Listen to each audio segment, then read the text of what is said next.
welcome to this edition of Road Warrior. I'm your host, Grant Roberson. Now, today we try out the 2014 Chevy Impala.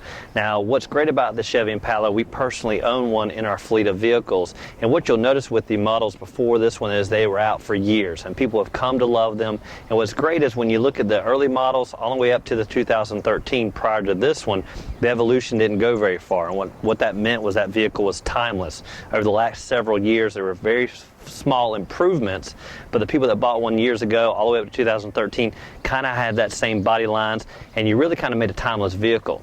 Now obviously for 2014 there are drastic changes, and we're going to take a look at those. Now for 2014, the most drastic change, of course, is the exterior, and is the first thing you're going to notice. Now in 2013 and prior models basically went with kind of non-sculpted exterior and a basically straightforward front end. Now in this one there's nothing straightforward, and you're kind of going to see the kind of tie-in with the Camaros and other sculpted fronts that they're going for. Now I must admit, I actually had a Toyota Camry behind me just the other day, and I did notice a little bit of this, maybe stolen from them, maybe just kind of mirroring some of those qualities, but this front end is totally drastically changed. It has an edge to it, a lot of chrome on this particular model, these kind of knifed in areas, and of course this hood is drastically changed. Got a little scoop implied here, and you're going to notice a more pronounced front end. Now on the previous model it is straightforward. There is nothing to wow factor from years that we've come, so if you're used to the previous model, this one's going to be a drastic change.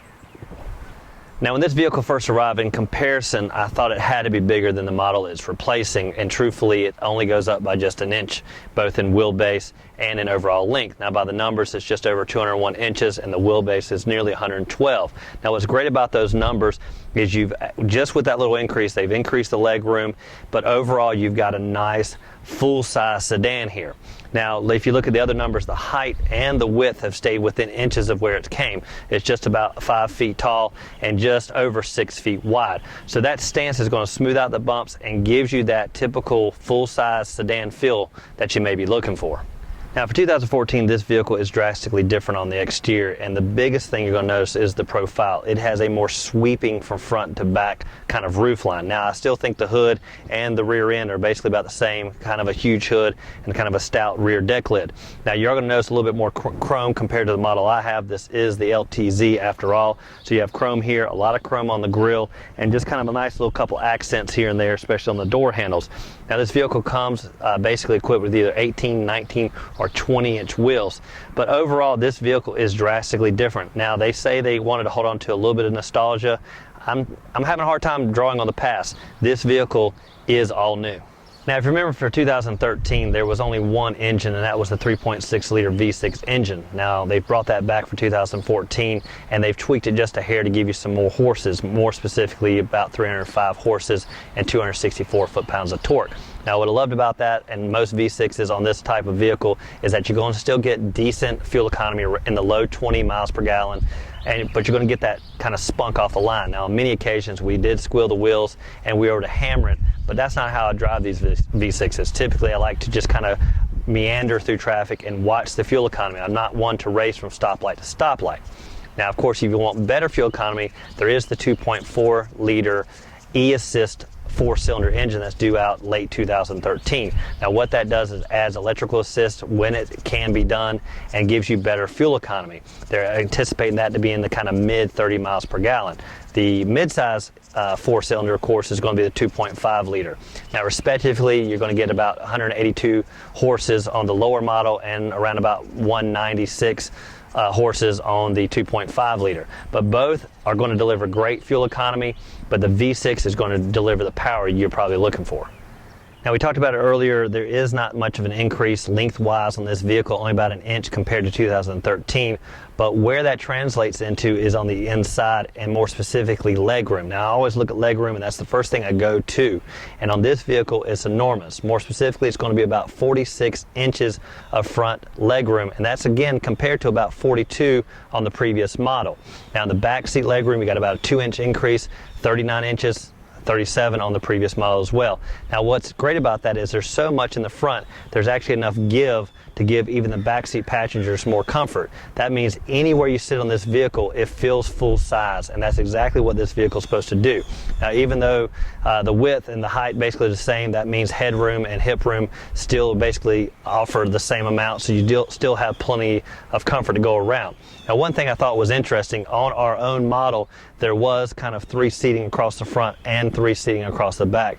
That is not an option for 2014. It is only 2 in the front and 3 occupants in the back. So that's one thing that's kind of a bummer, as this family of 6 guy would love to take a sedan around, but unfortunately I can't do that on this 2014.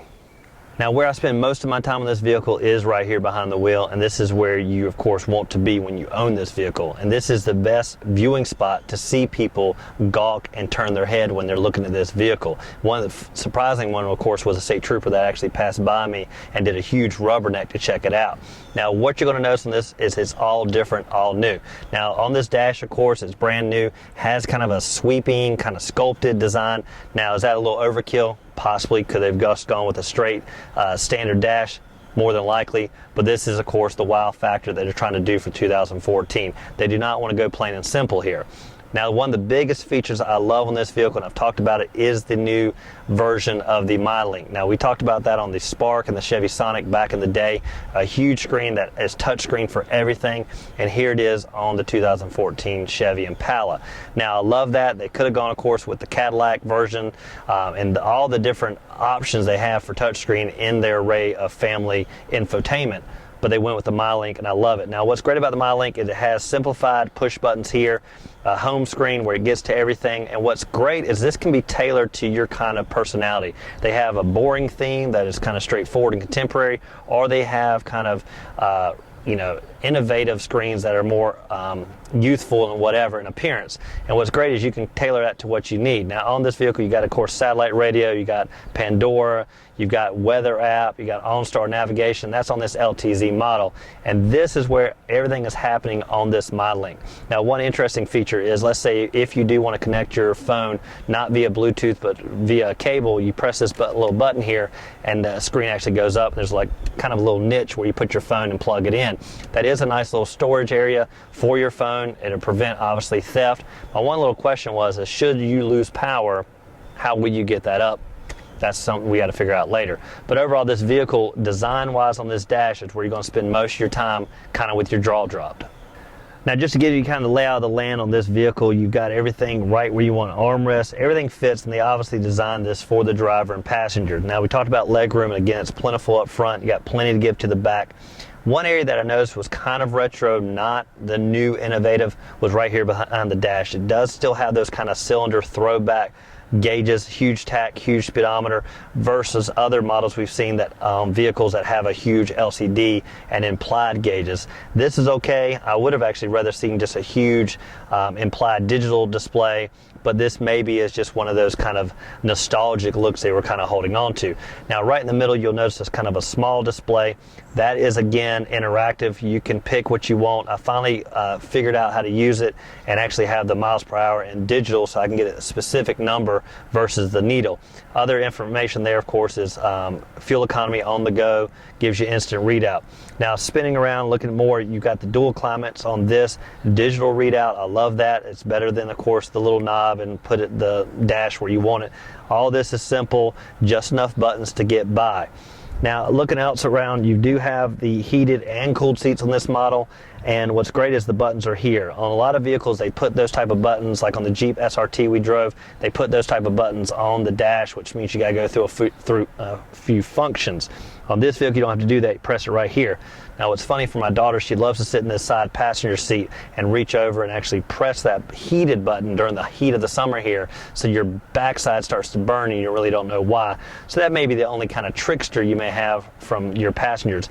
Even better is the 3 level. You have low, medium, and high, both for cooled and heated. Now obviously for 2014 they're looking at any innovations and safety features that they can add to this model. Now a couple of those is they've got full speed range adaptive cruise control. Now, that's a big word, basically meaning that while you're in traffic you set the cruise, and should traffic slow down and speed up, you know, it'll obviously do it for you. Now it's kind of new for Chevy, and I like that feature, and I've tried it on several other vehicles.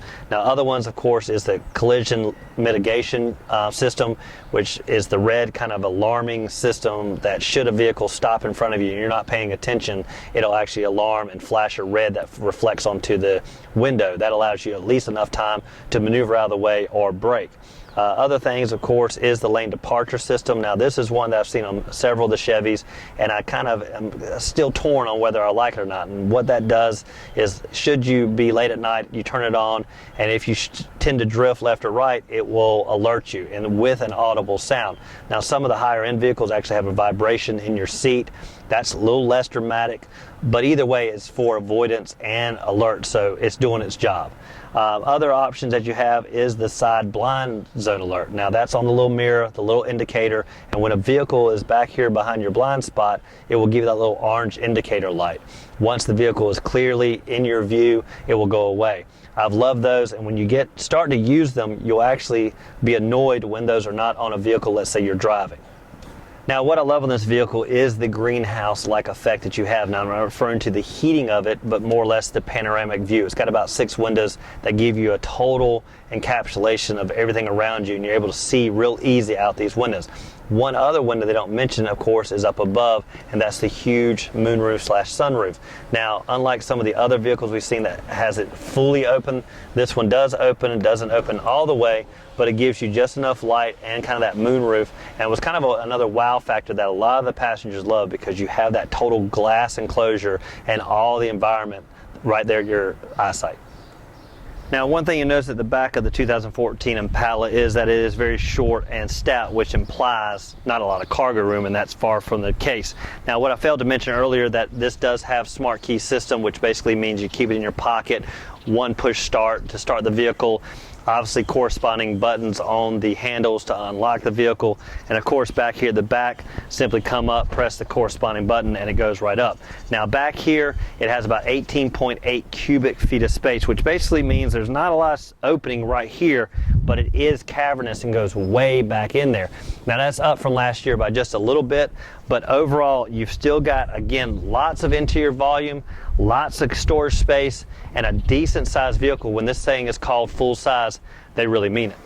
Now I'd like to thank you for watching this edition of Road Warrior, and we tried out the 2014 Chevy Impala. Now as you obviously tell, it is a drastic difference from whence this vehicle came. We love this model, we personally own it, and it was out for years and had a huge following.